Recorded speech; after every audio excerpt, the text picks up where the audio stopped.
It is just so warm and cozy in here now. I was getting a little concerned before. Concerned about what? It was just so big and empty when there was nothing in here, like a museum or a house on a historical walking tour.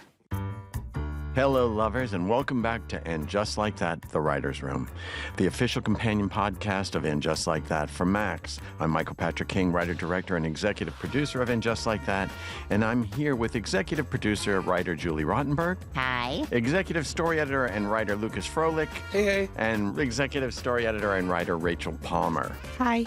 Okay, it's time for us to get into episode 11, what they call the penultimate episode, which means what, anyone? Any writer? What does that mean? Julie, you wouldn't have to know that. I believe it is the second to the last episode. What does it mean, though? You put your pen down? Penultimate? Oh wow! Like breaking down the Latin. What's the Latin of it? I'm gonna need someone smarter than I am. To the Google. We don't need to Google on this. We're writers. We'll just make it up. It means you put your pen down and get ready to write the ultimate episode, which is next. Okay. This one is written by Michael Patrick King and Susan Fales Hill. That's me and Susan. And also, I directed this episode. So please pause this podcast of the penultimate episode if you don't want to hear any pen or ultimate things. Go watch it and come back because there's some great spoilers in this one. Okay, as we get into the beginning of this episode, we have moved from fall into Thanksgiving, into the winter area. And sometimes music is a big help. The very first music score is, I love the winter weather. So last season, people got freaked out because we jumped like from summer to Thanksgiving. What's happening? Yeah. And I was like, no, let's tell them right away. I love the winter weather. Which was very exciting for us on the show because we've never done Thanksgiving. We've never done Thanksgiving. The original series. We've never done Thanksgiving, and there's some holidays that you sort of target. You do, don't do. We did Christmas and New Year's we did New Year's in the movie, and we've done Valentine's Day every place. We did it in the series, but Thanksgiving we've never done. And the idea I had, for some reason, ideas fly into your head, is that Carrie is ordering pies. I just saw her as somebody who goes to a cute little pie store in her old neighborhood, which is the plot point we really wanted. It was some place in her old up in the Upper East Side where she could go and say hello. Now, I knew that Carrie was going to be talking to someone ordering pies, and I thought, well, who do I want to see behind a pie counter? And the only name that came to my mind was Jackie Hoffman, the actress. How have we never had her on the show I know, before? But it's time. That was my... Well, we've been waiting for the penultimate episode of season 3 to get Jackie Hoffman. Jackie Hoffman is a phenomenal actress, and she is a theater, New York film. You've seen her in everything. Hilarious. But I actually wrote this monologue with her in mind, with that sort of acid tongue outrageousness that she can bring to a part, and happily she said yes when we sent it to her. So she's playing Shawn, and we see Carrie's ordering a whole bunch of pies, which implies that she's going to a big Thanksgiving. Ma'am, this woman has been ordering pies for me every Thanksgiving since I opened. Even during lockdown, when no one was going anywhere, she ordered 4 pies and paid for 4 pies. She didn't even pick them up. They sat on that shelf till they turned green. That's the kind of neighbor she is. Did you so much as even think of me during the plague? No, you did not. You're 2 croissants a week at best. So however many pies she wants, she gets. Anything else, Carrie? I'm, I think, in the minority that I love hearing about COVID in film and television because no one ever talks about it, and it's weird. It's weird that we just kind of all moved on, and we touched on it in the very first episode, and it makes me feel like, oh, I'm not crazy. We did all live through this. Yeah, and that's what Shauna, the Jackie Hoffman character, is saying. She ordered 4 pies during COVID. That's the kind of great neighbor she wanted. Yes, and that is something that a lot of people had to do. A lot of people had to step up and help small businesses. And that's what Carrie did, and that's why she's a great neighbor. If you're referencing the other episodes where she says, I've never had a problem with a neighbor before, we find out here she is a great neighborhood person. I love when Carrie becomes almost like she's like a superhero of neighborhoods where her just charm is like that. It's kind of that thing of New York where, people have this idea that people are surly and they're like kind of nasty. But if you crack it in New York, you really form these like special bonds. And I love even like years into the series, unfolding like new characters that are part of Carrie's like fold of life, and this is just like one of those like special like sweet sour relationship she has. And That's, the other like, such fun a nice thing little... about this little scene is that Carrie's sort of the innocent bystander watching the car crash all around her. And I think, Wardrobe and Sarah Jessica are very, very smart. When they realize there's something where Carrie is not moving the plot, they always find something interesting. And this is her purse. She is carrying a giant purse, which is like a giant change purse that used to carry coins around, but now it's a giant big purse. So there's something for everyone in this scene. She's digging through this big purse, and then we find her walking down her old neighborhood street, which is the whole point of this getting her up there episode. Is we wanted to explore the idea of can you go home again? And now that Carrie has basically left the past behind, I think we had a sneaking suspicion, at least I did, that we'd want to go back there. That the audience was going to think, oh, she's going to return to her old apartment. Well, and we haven't since episode 2, I guess. We haven't. We sort of touched on it there with Lizette and the jewelry about her old place, but we intentionally left it and for this new life on Gramercy Park.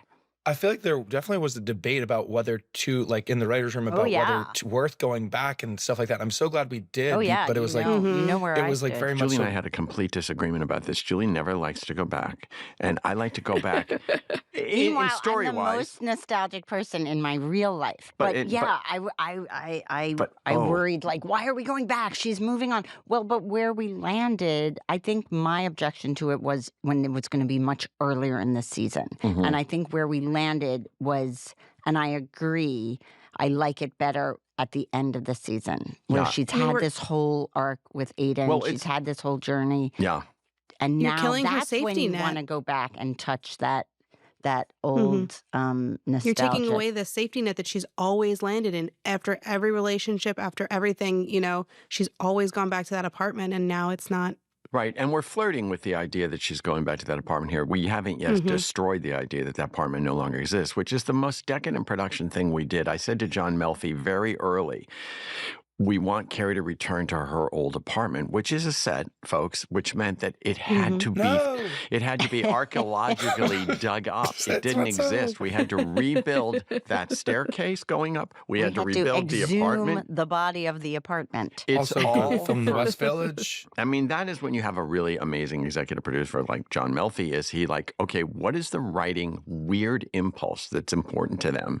And then he bends production and designers to that moment. We had to rebuild Carrie. Well, and then back to my favorite thing is the reality of living in New York. What would happen to that apartment is exactly what Lizette did, which is carve it up. Right, and we'll get to that. I love she just opened that door and just saw a wall. Jackie. Yeah. Oh my God. So we'll get to that. But at first, speaking of Lizette, here she comes down the staircase, and of course, we haven't seen her since the second episode. And Lizette, in the writing, I love when we actually reflect in the writing what actually happened.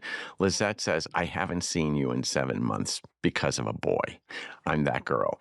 And it's like, yeah, where has she been? And it's time to bring Lizette back. And she invites Carrie to one of those, stragglers, I guess. Pre-Thanksgiving. Pre-Thanksgiving, just your friends. And you see Carrie hesitant. Yeah.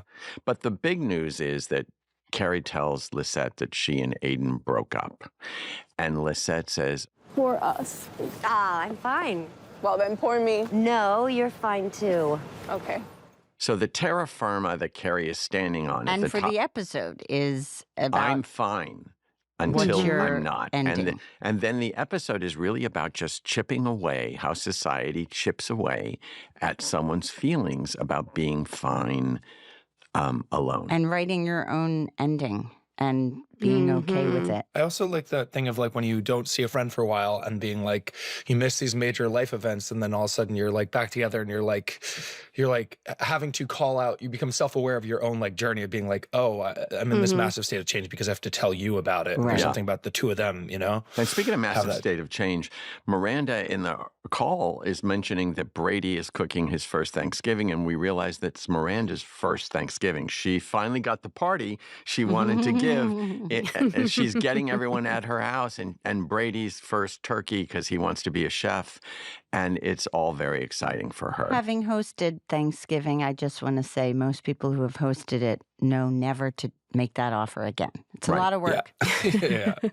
And then we go from Carrie walking down the street. We have Harry. This was my favorite moment. I don't want to eat your stuffing at her house. I want to eat it here in my own home. I want to pass out on my own couch in a tryptophan-induced coma. Is that so much to ask? What I love about this moment is, let's face it, when you're in a couple, you're going to have these situations where you have agreed to something socially that your partner does not want to do. It made me realize the number of times I've had this kind of conversation. With Harry and Charlotte, you mean, about Thanksgiving. Where Harry's like, I don't want to go. Yeah. I just want to be in my own home. And how hard it is sometimes to please your friends or whatever, whoever is like the person in the couple loves Miranda. to make the plan. Yes, it wasn't about Miranda. But it's going to be NPR for him and not football. And just what we have to do to balance. It's also hard when you're such an amazing mom and host as Charlotte is, because it's like, it is a big ask, because you're saying basically, Harry's not going to cook the turkey, Harry's not going to make the stuffing, like You're it's so a big right. Oh my God, Rachel, that's funny. You're kind of Yes. So I'm sure he knew that kind of going in and was like, oh, I won't make her go through that this year. But as he got closer to it, it was like, oh, this is, No, this I is what I think wanted you're right, to do. Rachel. I think that wasn't even a thought in his mind. No, that wasn't. What was the thought in his mind, which is deep in his subconscious, is what we find out later, is that he's been visualizing that him alive after cancer. Just get to Thanksgiving. He didn't even know he was going to make it with his family around that table. That's the big secret underneath this.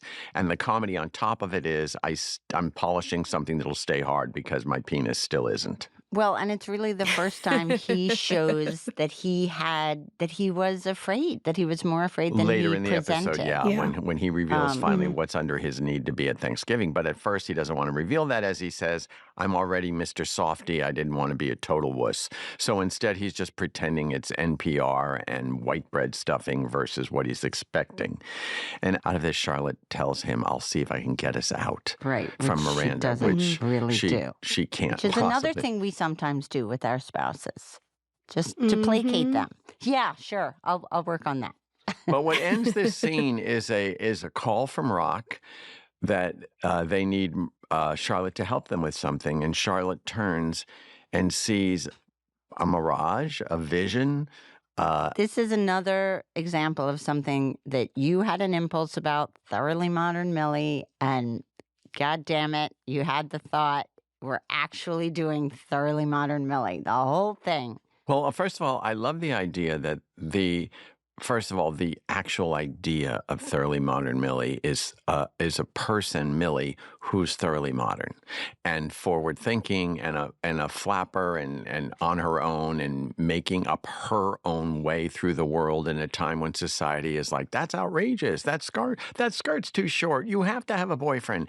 And so I thought that our thoroughly modern character is Rock. And for some reason, I put them in my head together. And then the idea that Rock would somehow manifest as Millie and open that regret, promise to Charlotte of what Rock would have been if they had stayed Rose.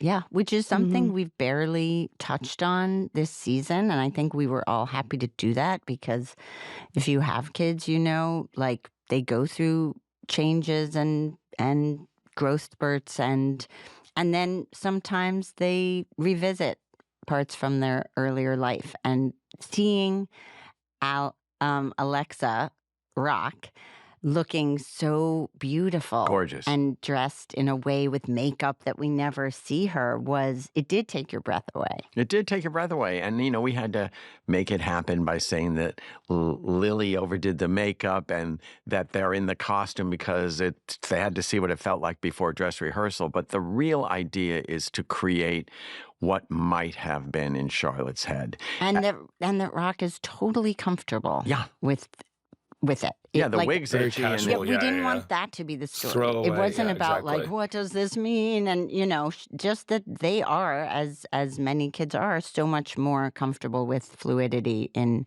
gender and everything else. It's refreshing how, it's like one of those things where there's not some sort of big internal struggle or anything. It's like throwaway to them, even though it feels monumental to Charlotte in certain ways. Charlotte's so it's like having a whole emotional chills. response. And there's Kristin, and she's having chills. And Tim Norman, our DP, just created this magical moment where you feel like you've moved into a dream, even though it's just Alexa walking down the hall in a gorgeous costume created by the Department of Costumes and Design. Meanwhile, she's kind of also, she's also kind of in the same predicament she's been in all season where she's not allowed to talk about something. She's feeling something so emotionally. Oh, that's interesting. But she knows better. She's not allowed to say it out loud. Yeah, and God. You just see it on her face, kind of the whole thing. People are changing all over the place. And the next thing that happens is we see Giuseppe and Anthony at Bergdorf, as you are, buying Levant sweaters in the fall because it's home away from home. You're home away from home. And what happens in this is you see that Anthony is kind of the mother now. Like, have you ever gone shopping with your mother as an adult child, as an adolescent child? I mean, is there something you want to tell us, Michael? No, yeah. I mean, how long doesn't everybody remember having your parent come in and say, try this on, this on, and you're kind of in the dressing room, Lucas? Usually right before closing time. Is not the type, and I think it shows in my own fashion sense. But I know that trope. And trust me, I'm not saying my mother took me to Bergdorf's. Sears and Roebuck, just maybe. My husband's mom still buys him clothes. He's 40. Wow. Oh my But the God. idea being, we wanted to reveal another level of this relationship, and we wanted to go someplace. And Anthony says, no one will ever take better care of you. And that kind of opens the door to Giuseppe doing a sort of Prince Charming moment and getting down on his knee and proposing. And this was another idea we knew we were building toward as we built this season. We wanted to move them forward. It's like at the end of season 2, we feared they were breaking up. And we really wanted to, I believe Giuseppe loves him and is not an overthinker. Well, he says, are you serious? And Giuseppe says the most winky character. Am I known for my sense of humor? No. I don't think you've ever made a joke in the show. More. Yeah. I love that Mario in that moment is so genuinely touched, and there's no shtick in that moment where he's taken aback. Yes. And when you think about the entire journey of these two, he never thought anyone like Giuseppe would go for him, and all of a sudden he's being proposed to on one knee in a romantic way, and he says yes. In the dressing room. And of course it won't stay that simple. No, of course it can't stay that simple. Yes. The end, and then they live happily ever after. Yeah. But speaking of yes, Carrie's at her publishers, and Amanda's giving her a big yes on her book. Ashley Atkinson, who we love. Mm-hmm. Yeah. She's waving that thick book around when you see how much Carrie has written, and she's getting everything a writer would want from their publisher, which is your prose is amazing, praise. I can't put it down, and then she does the drop kick, when do I get the last chapter? Which is the beginning of a very meta idea we attacked, which is it okay to end up alone? Yeah, it's Amanda saying she's in the garden alone. Yeah. And Carrie's sort of, yes. And she says, it's not a tragedy now, but it would be in 1846. And even that is debatable. It's not a tragedy now. It's like, that's what that's why we have a show. Is it a tragedy? But in reality, in fiction, there is a need to finish happily. And she says, I'm a happy ending gal, as any publisher would be. And Carrie's like, well, what makes it not a happy ending? And she says, history makes it not a happy ending. And then you cut into this. We've finally seen Carrie's apartment furnished in the last episode. And now you see how you live in this big, empty apartment. After Carrie has realized she's living there, alone. It's her taste. It's what she wants to do. She's not waiting for someone else to come along. It's so grown Forget up. about the boy. Forget about the boy. Exactly. In Sex and the City, they would have been at a cocktail party or a cocktail lounge, and here they are as grown-ups having cocktails. It's true. Charlotte and Carrie are having a Cosmo, and Miranda's drinking mineral water and some lovely crisps. Perfect crunch. I don't know why I love it so much, but I love that none of the glasses match. I don't know why. I just think that's so Carrie. Well, that's because it's very, by the way, it's very Sarah Jessica's influence on Carrie, which is interesting, not matchy-matchy, glasses from different eras, different sets. She's not somebody who just does, oh, here's the thing you're supposed to buy. That's symptomatic of her entire story. Is like, here's the thing you're supposed to do. She's like, I like those 3 different glasses. I wear a Hindenburg balloon hat in the park. I make up my own. I make up my own ways to do it. Yeah, they're also completely. each very individual. Like it is very. These 3 women are very different, and I don't know why I thought I read a lot into these glasses. I don't know why. You should read them. And then Charlotte is taking this moment to share a very big secret that she saw Rock as Millie, and she's desperate for them to see Rock that way as well. I thought you were going to say she's sharing the news that Giuseppe and Anthony. Oh, I love Well, she does at the end. But but that's, quite frankly, that's the afterthought. Not her A story. And that's where it belongs in the storyline. It's the afterthought that pops into her mind, because she, even now, is not thinking the best thing that can happen to somebody is they get engaged. That's in the background of her mind, where it would have been the foreground in Sex and the City. Now it's more about her child, her family, her friends sharing in that, and what they can do. And Miranda creates the understanding that you're seeing Rock, who they would have been if they still identified as a Millie. And that's the beauty of having such close friends when you're a parent, who have known your kids since they were babies and watch them go through every stage. And it's something, before I had kids, I didn't realize was so deeply helpful as a parent. The struggles you have, your close friends, they know you so well, but they also know your kids. And I think the fact that Carrie feels so close to those kids, it feels very comfortable. Meaningful. The whole scene, the friendship, what they're talking about. And you're obsessed with the glasses. I'm obsessed with what Carrie's wearing. That kilt, no shoes, her sweatshirt, queen sweatshirt tied in the back. She just looks so at home in her home. And then Miranda says, hey, speaking of things, Miranda can't go to the Millie because she's going to a lecture with Joy about disasters in the world, and then she mentions she's creating a disaster of her own, which is she invited Brady's Mamma Mia to Thanksgiving without telling him. And she says to the ladies, I don't see the point in telling him because I don't think she'll come, but I'll blow up that bridge when we get to it. Yeah, that was a gamble. You can just see the smoke on the horizon. Right, and you just know that's not going to go well. And then the second volley in Carrie being alone is the first volley was really Amanda saying, living alone is a tragedy. And then Charlotte, her good friend, stands up and it confesses she's been worried about Carrie living in that big house alone. Right. That it looked like a historical house on a walking tour. Well, it's sort of like the bookend to, in the beginning, them not wanting to say out loud, how's this going to go with Aiden? And now it's like, oh my God, you're alone again in this huge house. Well, she's finally saying, now that it's furnished and comfortable, oh, I was so worried for you. Right. But by even saying I was worried for you, it brings up the idea that the house is too big for Carrie. Nobody wants to feel like people are worried about you. And that's when Carrie starts telling them about the editor wants her to write an epilogue. And Miranda's outraged because she's not married. She's Miranda. And then Carrie says and most important line in the scene, I like the ending. I thought it was honest. It felt real. She winds up alone. Yeah. But I like that she also has, this is the first time she's doing fiction. And I like that she admits, like, I'm nervous.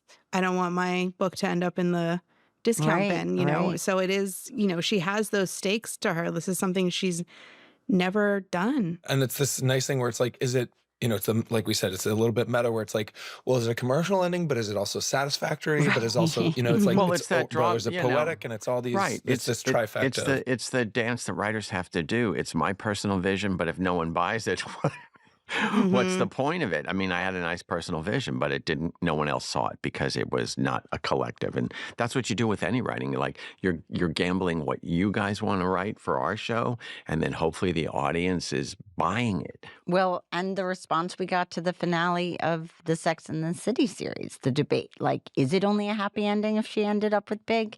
And then exploding that to give birth to And Just Like That. So here we are again, back to this question.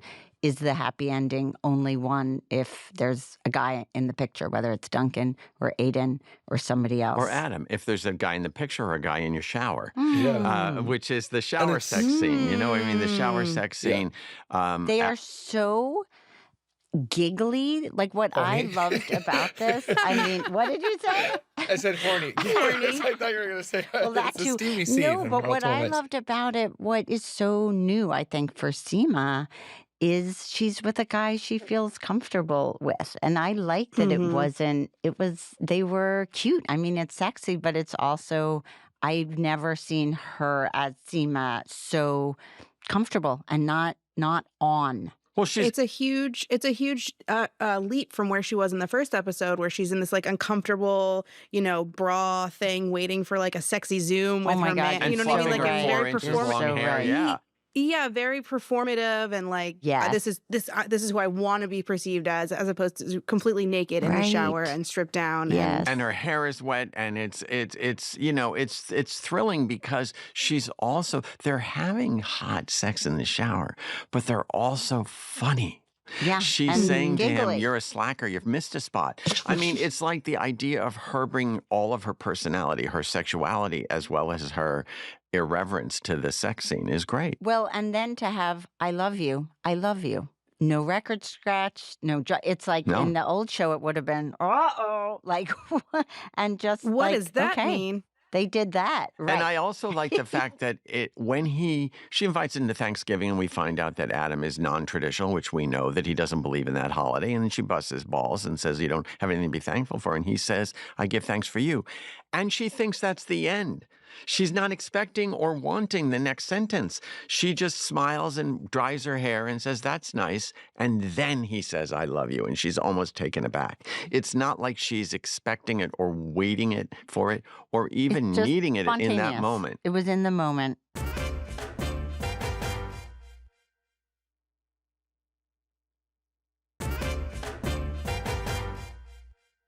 Okay, so it's time for Thoroughly Modern Millie. And you see Carrie as a dutiful friend. And you also see Charlotte as we can argue whether it's dutiful, introducing a guy, bringing back Mark Kasabian for Carrie. Yeah. I mean, Mark Kasabian, played by Victor Garber, it's a gold mine. We managed to have Victor play this part, and he comes back a couple of times to our much delight. The first thing I want to say about this scene, though, is a friend showing up to see another friend's kid in a school play, especially if it's Carrie who says, "You know how much I love musical theater on the high school level." God. I mean, I love that line. That is friendship. First of all, it's a 3-hour-long show. But that is friendship. The fact that they're showing up for Charlotte and for Harry. They showed up for Lily's concert, and then Big died. So let's hope nothing bad happens during. I think that's even a bigger friendship thing for Carrie. She's like, the last time I did this, right? Traumatic. Yes. Yeah. With friends, as you get, obviously as they get kids, that is the time that you get those moments where you get to have a cocktail at their house, but then you also just like to see your friends, and to be there, you have to go to these things, right? And to varying levels of excitement. I personally would love to see a kid's. I'd love to see any children's theater, period. So if anyone wants me to go see their kid in a show, I will. But the fact of the matter is, before we meet Victor and before we see Mark Kasabian's return, Anthony takes a quick moment, because Giuseppe's in the little boys' room, to tell Carrie, "I'm having second thoughts. And why did I say yes? There was a man kneeling who loved me. How do you not say yes?" And then Carrie references episode a 15. street, a knee, a ring, a dog, an Aiden, a yes. So that is a direct line where the two of them connect on, "I get it." And of course, it's the reality of Anthony. He wasn't just going to go sliding into that the sunset of his relationship. Of course, he's going to have second thoughts. And then Mark comes up, and you see they're cute, and they have a little small talk.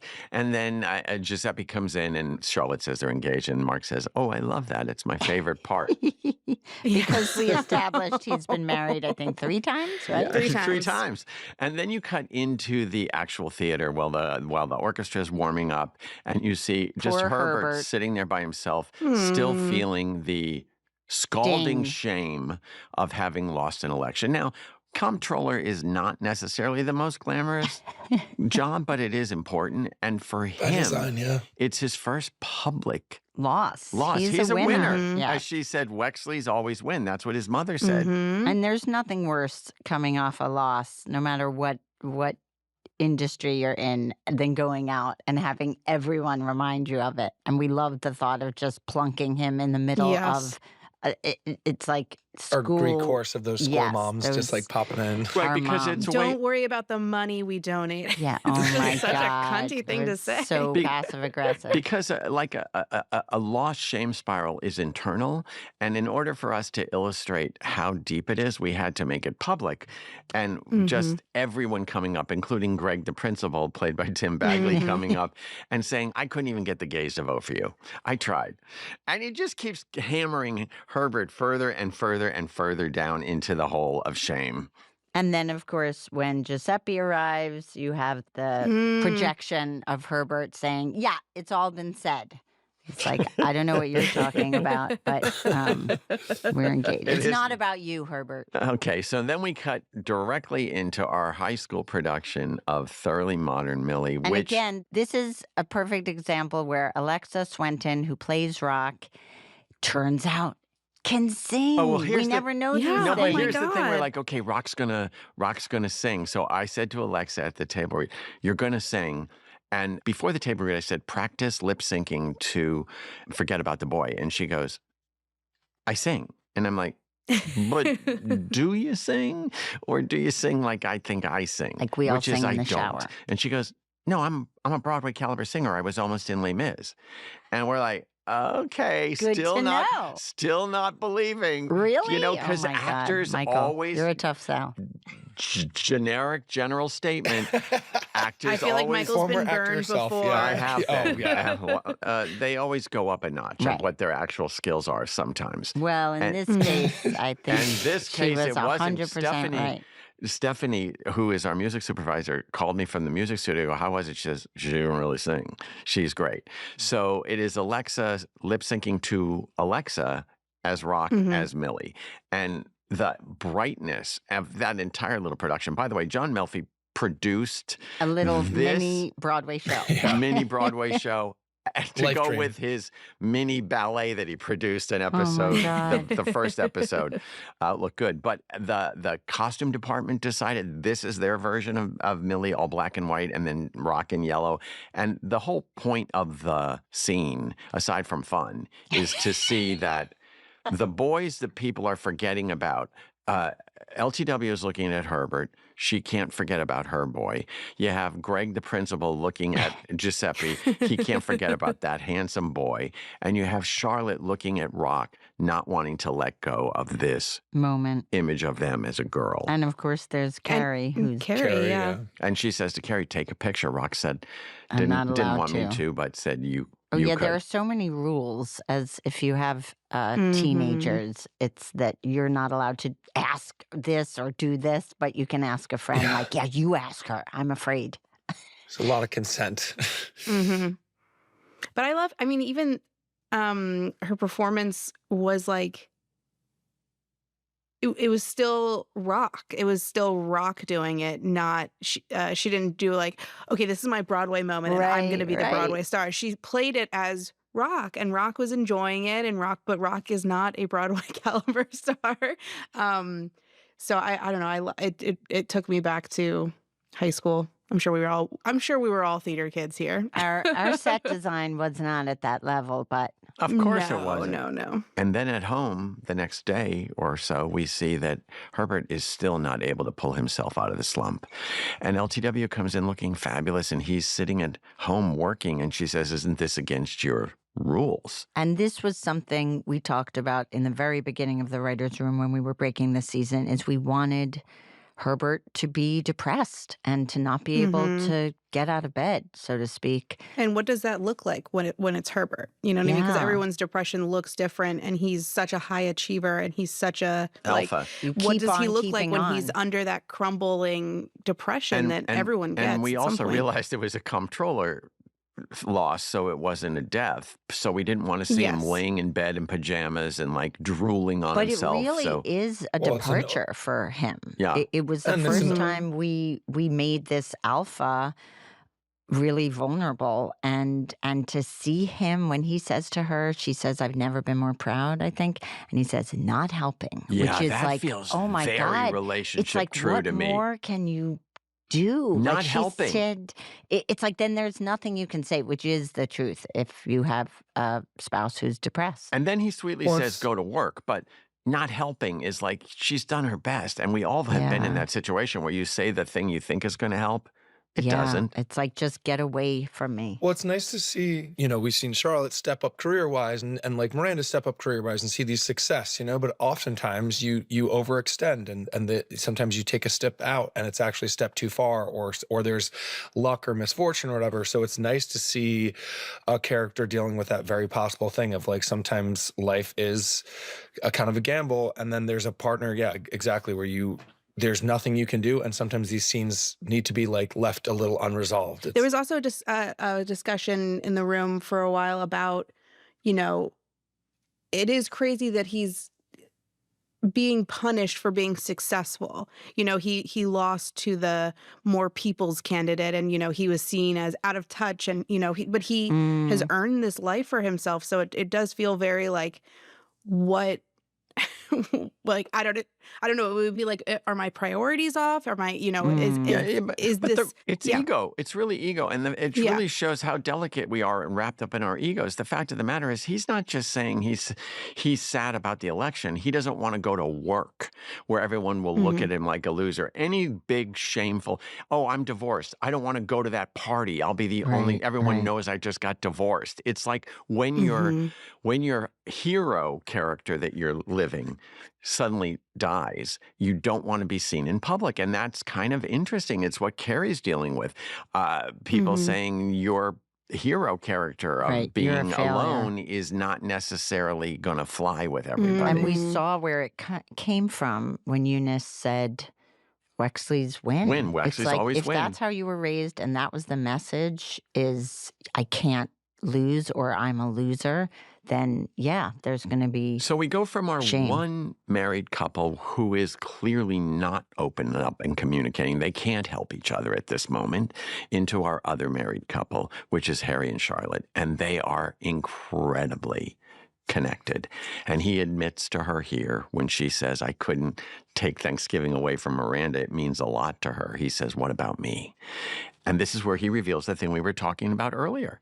That he was actually very scared. And that whole time where he was like, everything's going to be fine, 98% cure rate. Like, he didn't show an ounce of fear or vulnerability. And I love that he did here.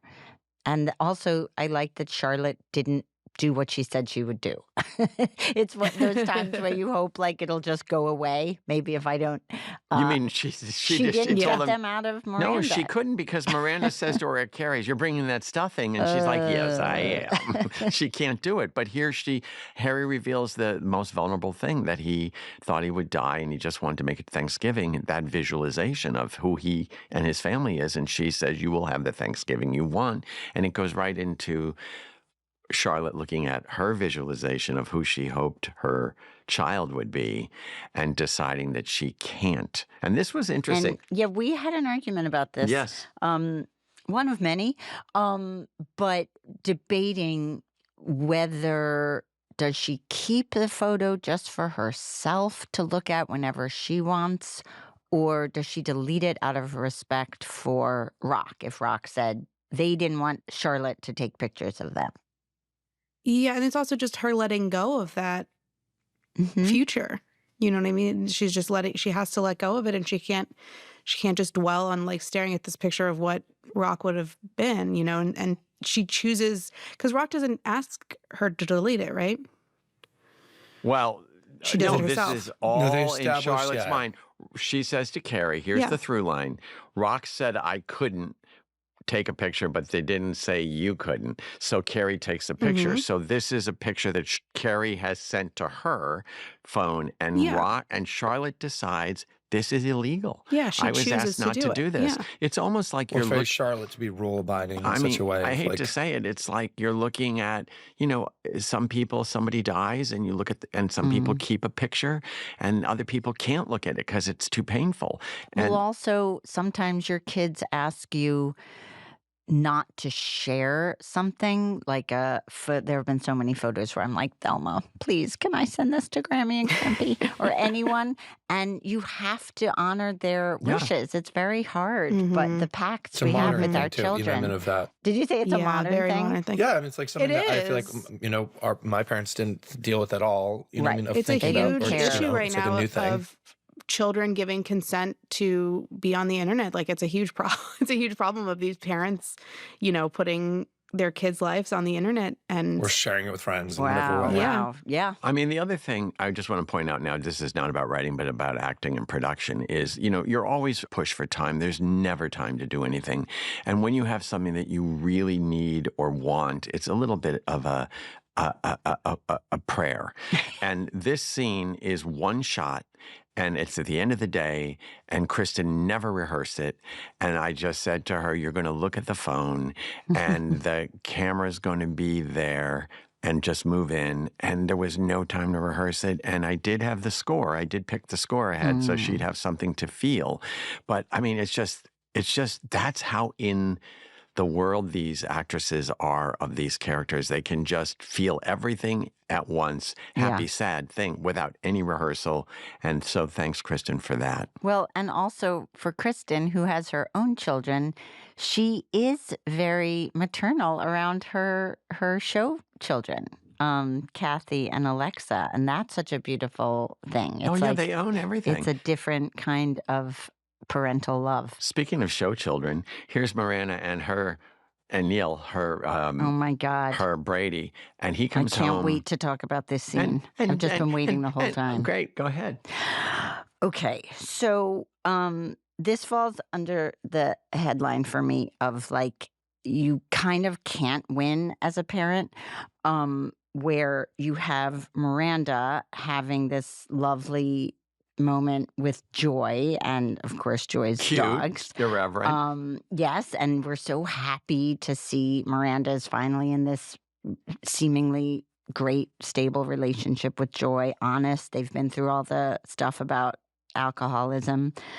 And then to have Brady come in and lambast Miranda, and Miranda is like, it's so busted, she did something behind his back. And, yes, not and she's okay. trapped. She's like, trapped. She's coming. That's good. Oops. I didn't think she would. Yeah. And it's embarrassing to have your kid furious at you in front of anyone, let alone someone you're in a relationship with. But for me, what I really appreciated, and I feel like Cynthia, as a mother and an incredible actress, is she's on defense, and then suddenly the turn. What I plan to do is have a nice meal and try to get to know the mother of your baby. Brady, this is happening. The baby and Thanksgiving, so let's make the best of it.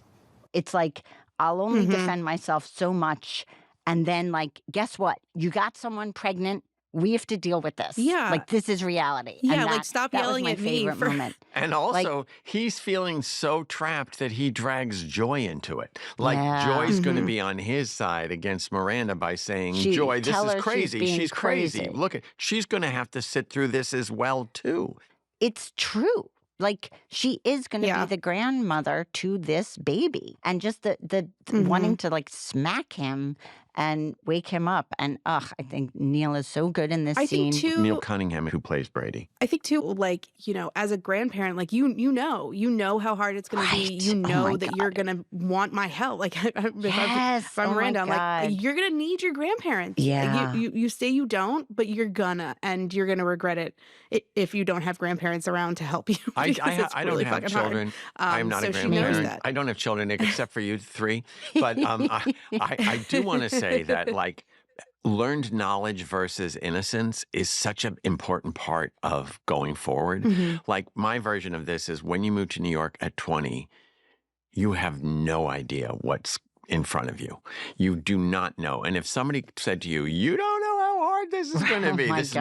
This is my turning children into New York City. Funny. It's just like you need a certain amount of innocence in order to even move forward at anything. You wouldn't even start a relationship if you knew it was going to end. You wouldn't even get a dog if you thought about the fact that one day they were going to die. Well, and also now or yourself going to die. She's met this. You wouldn't even comb your hair if you only thought that one day you were going to die. We're all going to die. Oh my God, we're all going to die. Oh my God, I'm going to kill myself. You wouldn't even do a podcast if you thought one day you were going to die. Why are we bothering?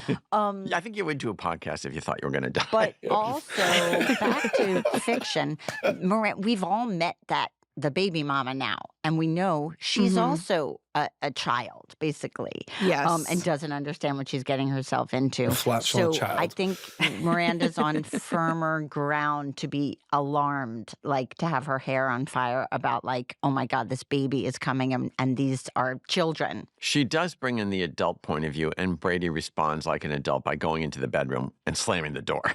I mean, he completely has a childish reaction. But you see that Joy has picked up the dogs because they're getting nervous. They're the avatars for the anxiety in the scene. Right. And we know already Joy is not a kid person. She's made that very clear. And you see on her face, she's uncomfortable. And that's Miranda's worst fear, is that she's going to scare Joy away in some way. That last moment where Neil, like, has nothing to say but is so frustrated. I've seen that face on both of my children's faces. It's not a face you want to see. And then we go into a glittery, very Manhattan cocktail bar scene where Carrie and Seema are having drinks. And it's just, they both look so amazing. And what Seema is offering to do is pay for the drinks, because we now find out she is bailing out of Thanksgiving because Adam invited her to go to his family Thanksgiving. And I want to say which is not traditional. But also what I appreciated about this idea that we talked about, that we wanted this vision of the perfect Thanksgiving of all of them at Miranda's to chip away at that, is in reality, when people couple up, those traditions that used to exist end. And the fact that Seema is willing to disappoint Carrie and go be with Adam is actually what happens. And as Carrie says, it's no big deal. I'm going into a room of my friends. But Seema, still the single girl, still the wound of having been the single one in a room full of people. Makes herself super apologetic, and Carrie says, "Are you determined to make this offer bad?" And the question is Seema starting to chip away at this? Because that's what she does with relationships. All of a sudden now she's like... Right, end of season 2. That was the spiel Carrie gave her, is like, you're not going to turn this into something bad. Now, in fact, that turns out was not a good relationship. But it does point out the fact that Seema is starting to be a little bit closer to him, and therefore a little bit more she's not as comfortable as she was in the shower suddenly, because now his family's involved, his sister and her 2 children. But the other thing I loved about this scene was Carrie, and we've talked about this a lot this season, very aware, self-aware, where they start talking about, do you want to buy the downstairs apartment, and that might make it a better investment if you own the whole thing. For resale. For resale, where, of course, the subtext is like, maybe you're not going to live there alone. But she also gets the slap in the face that Duncan's not coming back, right? Yeah, that is a big part of the scene, too, that she discovers that Duncan's not picking up that leash, which lets us know that she's been harboring the fact somewhere, which we find out, is that he will come back because they had a great connection. And we start to see, oh, she kind of wasn't as singular about that being just one thing. So this idea suddenly of being alone is underscored. And she says, I'm having a lot of feelings about apartments right now. Like she's owning her own insecurity, I think, and just that she is feeling vulnerable. Well, she does, and they're not insane feelings. Charlotte has said this was a big place. She's looked at her old apartment and had feelings when she saw it, and now she's being told that her apartment's good for a resale by the smartest person who knows things about real estate, which is, and she immediately projects, I think you're telling me to sell the apartment. Well, and also, I feel like you've said this. If one person tells you something, it's sort of like if you get a note on your script. If one person says it, I disagree. 2 people, 3 people, okay, I have to take the note. Yeah. I feel like now she's had at least 3 people send her the message, whether it's intentional or not. Yes, yeah. Is like, you live in a big house alone. House. And so Carrie, and that's sad. And then Carrie says, I'm afraid of going to that party, and that's weird. And she says, I'm afraid what, I might miss it. And Seema says, miss the chipping floors, the bad sinks, the toilets. And Carrie says, yes. Yeah. That simpler, tortured, but simpler life. Right. Yeah. So then we cut into the decadent scene of us redoing the entire Carrie environment just for this one party. And the idea that I thought when we created the scene in the writing room, what was fun about it was that she walks, as Rachel said earlier, directly into a wall. Nothing is what you're expecting. When you look at the past, in reality, if you went back to the past, it would be completely not what you remember. So we made it a physical manifestation by giving her a roommate, Ezekiel, and he's there and they're having a party, and Carrie walks into an unfinished renovation. And then Lisette comes. The only reason you know you're at Carrie's is because Lisette comes out of that weird 2-door bathroom. And you're like, oh, there's Carrie's apartment. Okay, great. Oh, my God. And in a way, for all of us being back there, it was, in a way, you know, the way you said we have to explode. We exploded the end of the Sex and the City series at the beginning of this series, and now to go back to that apartment, which has been such a touchstone for Carrie, for us as an audience, and have completely chopped it up, you can't go home again. Yeah, and she walks into the bedroom, and then Lisette does point out, here are the 2 photographs you gave me when you moved out. So see, that's real. And then Carrie turns and sees her big living room is now gone, and it's just another wall up. And she's quite thrown, and you see that Lisette designs jewelry. You see her workspace. Also, if you go deep dive into the visuals, Ezekiel is also an artist. He's doing sculpting in her kitchen when she opens the door. But Carrie asks if she can go look into the other room. And then she sees definitely not her apartment. But it's a quick look. But the one thing I want to point out that Miguel did, he has her carnation wallpaper. Yeah, that was so cool. Magic markered in. So all that black is just somebody like saying, I think I'll do this. Another artist. All of that wallpaper has flowers, all the white's been magic markered over with black, which is what somebody might do. Right. The bookcase is still there, but there's a dog in the apartment. So now you know you're not at Carrie's. Well, also, when you go visit an old apartment, it's so emotional, but also things you loved that someone else might think, yeah, we got rid of this was bad. And yeah, so it's gone. And Carrie says, I feel like Alice in Wonderland. And then she says, would you like a drink? And they have some lovely champagne in the bedroom. And Lisette admits to her that it's not necessarily just about the money for the other roommate, but it's about she doesn't feel safe. So this is the final, if the show was a lawyer, this is the final argument for don't be alone. Don't live alone. She's afraid somebody's going to come in and put her in a cage or kill her. And And she asked too many true crime worse. podcasts. And then she asked Carrie, aren't you ever afraid? Living in that big house alone. And Carrie says, I'm more afraid of what already happened to me, referencing the death of Big, the breakup Loss with of Aiden.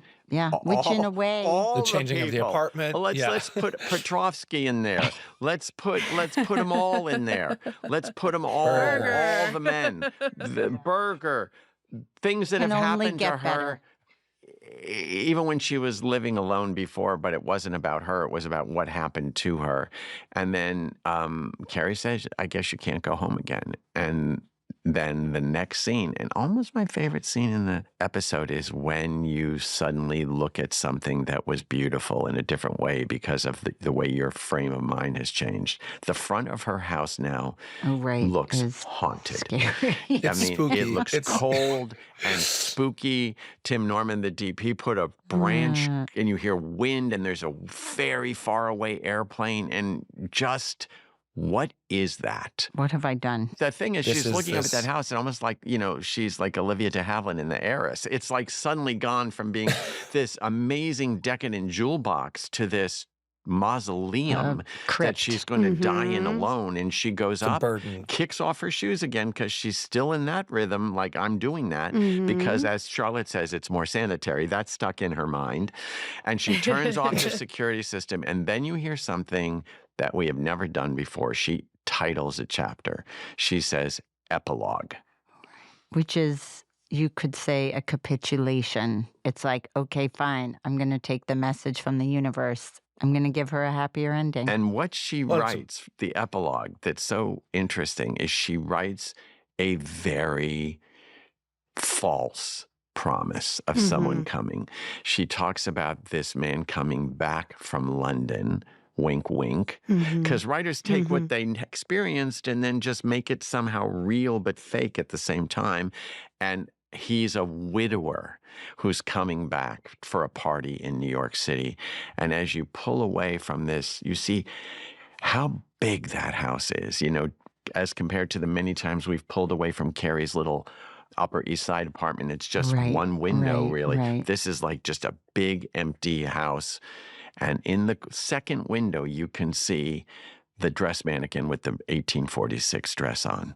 And it's her giving in a way, to the ask from her editor. Yeah, give us a happy ending. Yeah, I like how, like you said, the titling of the chapter and the sort of thing, it is like, it's a forced, like, pretense of society and pretense of what's being asked of her. And so it's like, it's very different than her kind of raw emotional thoughts in Sex and the City or something like that, or even earlier where the novel became this kind of journalistic kind of thing. This is like the pretense of a title and the expectations like structure, of adding ending structure versus what to it, is authentic. And it's also not the ideal for her, but she has decided to lean into, I can't do this alone.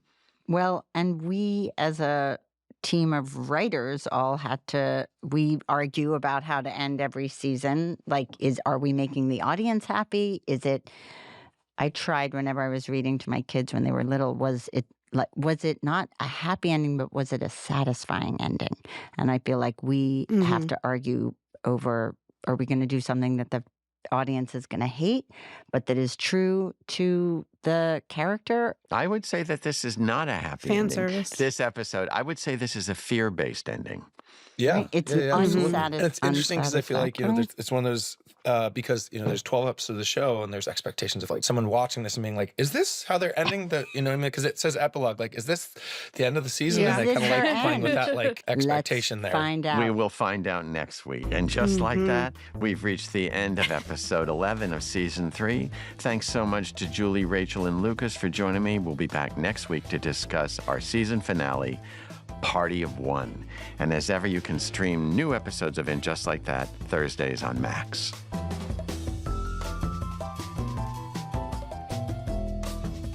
And Just Like That, The Writer's Room is produced by Sony Music Podcasts for Max. At Sony, Sharon Morris is the executive producer, Gianna Palmer is the lead producer, Sammy Allison is head of production. Tamika Balance-Kalasny is our production manager, and Sam Baer is our engineer. Special thanks to Becky Rowe, Allison Cohen-Sorokach, Kenya Reyes, and Aaron Kelly from the Max Podcast team. Thank you for listening.